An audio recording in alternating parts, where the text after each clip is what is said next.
We're here. We're after the show, The Voice of Philadelphia. We had a great time. I think we had a great time in the studio. Shout out to all of our sponsors who came in person. That's a blessing to have your sponsors come in person. Anyway, we had a great time.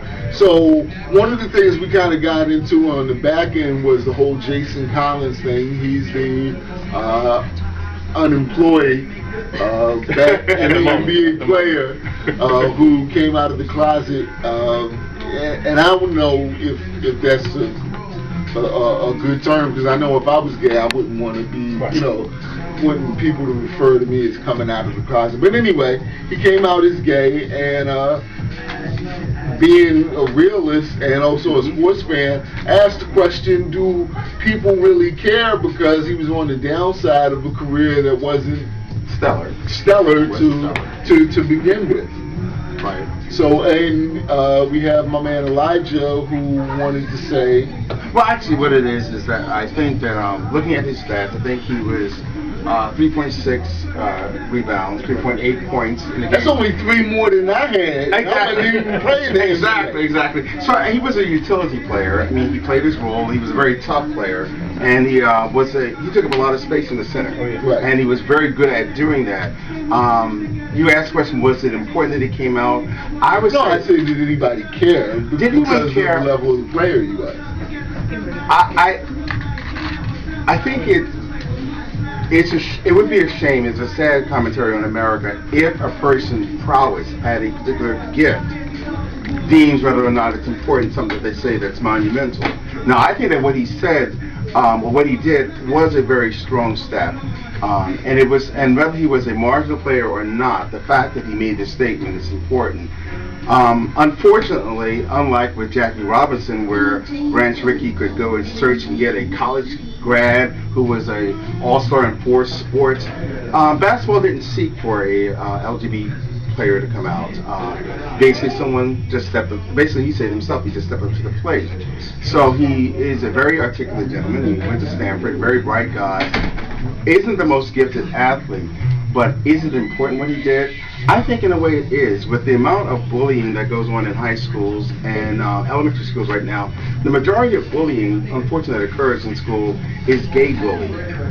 So, to me, the importance of it is that maybe a father will now maybe embrace his son differently, saying like, you know what, he doesn't have to be a blaze, he doesn't have to be obviously gay or unobviously gay. Perhaps this will start the conversation, which I think it has started, is the conversation. The biggest conversation with me would be, you could grab some more damn rebounds. So.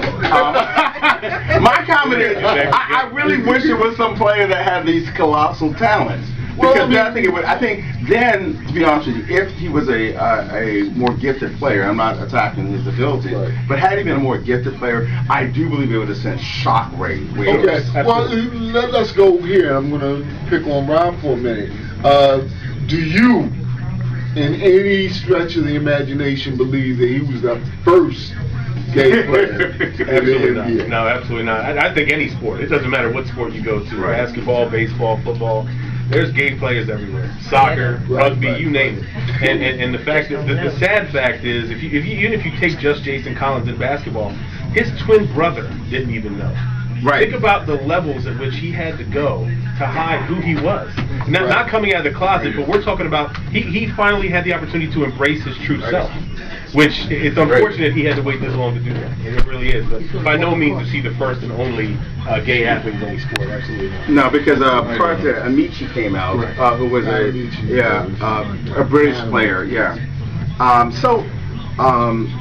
I agree that he's not the first gay athlete. There are other athletes. He's the first one actually to come out while still playing. But even that's debatable because, to be honest with you, he is probably, if he gets signed, he will only be signed, in my opinion, as a gesture to say that, hey, the NBA is totally embracing. And here's your next debate: if he doesn't get signed, if he doesn't get signed, what he said when he came, I mean, that's going to be the next debate. I think that, and I'm a real fan of basketball. I think that real fans of basketball would have to say that if he doesn't get signed, it wouldn't be because of the gang issue.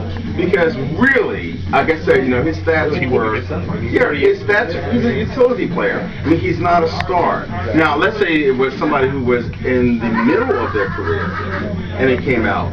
How would that be affected? I mean, there's other things, like I was wondering that if he was really a gifted player that had like a star status, what would happen with the fans yelling turns? They're going to yell faggot, faggot.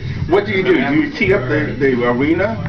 I mean, so exactly. So it really is going to be interesting to see what happens. Let me pump the brakes on this discussion, and I want to wrap up with this question though.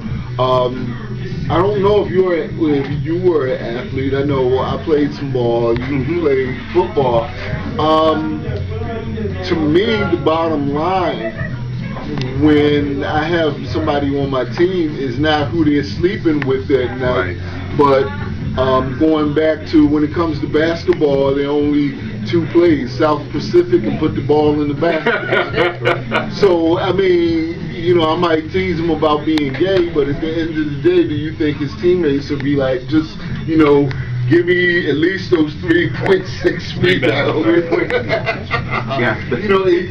Is that ultimately going to be how he's judged and looked at in the locker room? Again, I mean, in the event that he is signed, I would say a locker room is like anywhere else on earth. Like I said, you're going to have those guys that are not comfortable with it. You're going to have guys, younger guys, just going to be real more athletes. concerned We're talking about the LeBron producing. James, Dwayne Wade kind of guy. They're going to say, look, whatever you do outside of here is on you. I love you as my teammate, and we need those rebounds. We need those points. We need that presence in the lane. And I hope that that's the reception he receives from every teammate, because that's what he deserves. The fact is, he's no different when he woke up this morning as a player than he was when he went to sleep the day before he told anybody what he was. Sure ain't no better. No, he isn't. The only thing is that people I tease Jason. The only difference is that people have a little bit of more information, and that's it.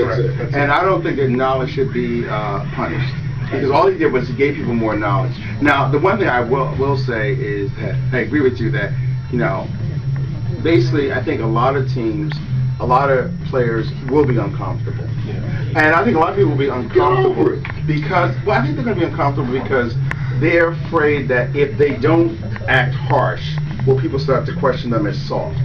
And see, that's where I think the whole thing of I keep going back to bullying. But that's what it really is. That where that's what I call the Larry Craig, factor. And I was on a different radio show. We did like 3 months on Larry Craig. He's hysterical. He's still my favorite politician because he's so daggone funny. So listen, I want to thank you guys for coming and being part of the show. And appreciate the debate. Great to meet you. Not a debate, just the conversation. Vigorous conversation about Jason Collins. And one thing I will say is I think we all agree, and I think Charles Barkley said it best. I didn't care who he went to bed with last night. I don't care who he goes to bed with tonight. But I'm glad that he can now express himself, because I think we all agree it's insane that people have to live in fear of being found out who they are and what they do. That's so unfair. That's so unfair. Thank you, and this is the voice of Philadelphia.com. Appreciate it, Ray.